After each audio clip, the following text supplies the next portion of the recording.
and community groups to invest in the people around them and to take care of the people around them. It is not the government's job to do that. They need to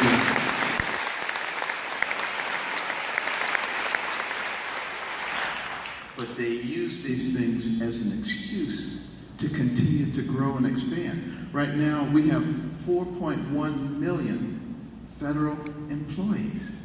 4.1 million. We have 645 federal agencies and sub-agencies. No wonder we have to spend so much money. Just the Department of Education itself has 4,200 employees with an average annual compensation of $130,000. So how are we supposed to sustain all that? And what we need to be concentrating on instead is our young people and our people of the next generation. And how are we going to make this a prosperous and safe place for them? And so we have to concentrate on what unites us, because that's where our strength comes from, our unity. We have to concentrate on how do we loose the most powerful economic engine the world has ever known, and stop with these policies that are destroying the middle class and making life so difficult for the poor.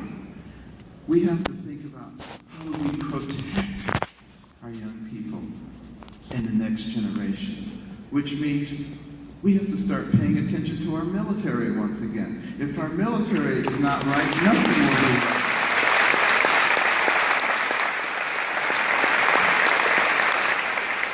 We have to think about things like our electrical grid, which is archaic and very vulnerable to electromagnetic pulse and cyber attacks, which will weaken us and put us in a very vulnerable position at a very time when our enemies, the global jihadists, are doing everything they can to grow, expand, to gain nuclear capabilities. I mean, it's so clear what we have to do. And why we're not doing it, you know, there are many who speculate. There are many possible reasons. But the fact of the matter is, God has given us a brain. And he gave us a brain for a reason. And the human brain has these giant frontal lobes, unlike an animal, because we do rational thought processing. We can extract information from the past and the present, process it, project it into the future, plan and strategize, rather than act like an animal, just react to what's going on. That's what we're doing now, reacting. We need to be planning and strategizing. This country's been blessed with incredible intellect. People that I've met, just amazing in so many areas. And we need to work with these people. In Proverbs 11:14, it says, "In the multitude of counselors is safety." And when you bring wise people together and you focus on a problem, it is absolutely amazing what we'd be capable of doing. And we must not be willing to relinquish our fundamental beliefs. The people who put this nation together, they believed in Judeo-Christian values. Yeah. And the secular progressives want us to give all that up. They like to criticize me. Carson, he's a scientist, but he thinks God created the world. Well, I like to criticize them because they can't tell me where anything came from. You know?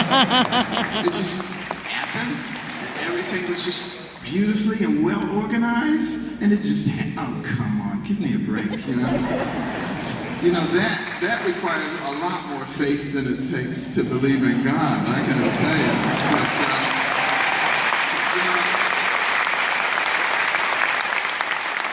But, in closing, I just want to say, as the pastor comes up, that, you know, our president says we're not a Judeo-Christian nation. But he doesn't get to decide. We get to decide. Praise God.